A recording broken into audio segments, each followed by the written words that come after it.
Well, I was thinking coming here tonight, obviously I was thinking a lot about what is courage? What is it? And I think for me, it's really when your conviction or your passion or your rage or your sense of injustice overrides your fear. It's just stronger than your fear. And you do what you have to do because that stream of energy, that stream that's pulsing through you is bigger than your terror. Writing this book, I really began to see why my father did what he did.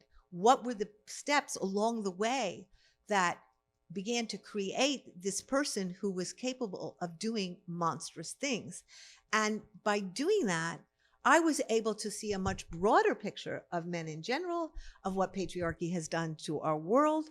But I was also able to help my father in the writing of his apology to me go through very specific steps that are arduous, that are difficult, that are self-confronting, but are ultimately liberating and transformative. I think it was when I was younger and we weren't so attached to the media and to the internet, and we were actually much more in the streets. When I was in my early 30s, I was in New York and we had a guerrilla group of women, right?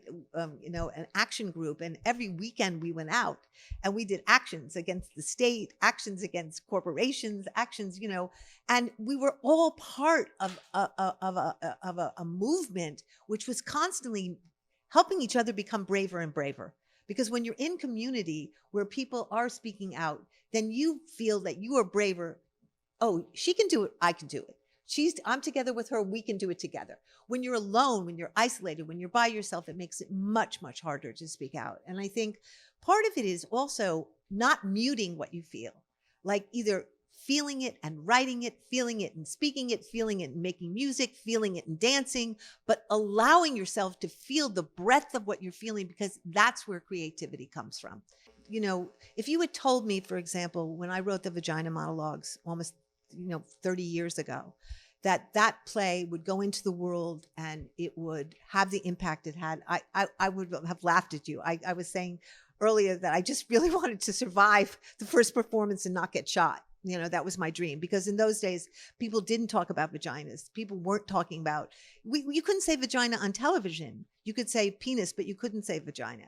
So I think when I started doing that work, it was so amazing to begin to put a work into the world, which then allowed other women to come up to me at the end of every single performance. There were lines of women coming to say, I need to tell you my story. I need to tell you my story. I've never told anybody this story before. I was raped by my stepfather. It was unbelievable. But what happened was I said something that was scary to say. I broke a taboo.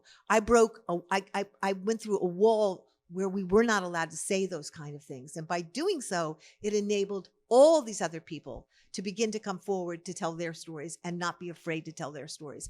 And it enabled them to find communities of people who were putting on the plays, who could do the play. And then in the process of doing those plays, they could tell their stories in their communities. So I think part of it is trusting what you know and being brave about what you know and writing what you know and speaking what you know, but you have to be supported by other people. You cannot do it by yourself.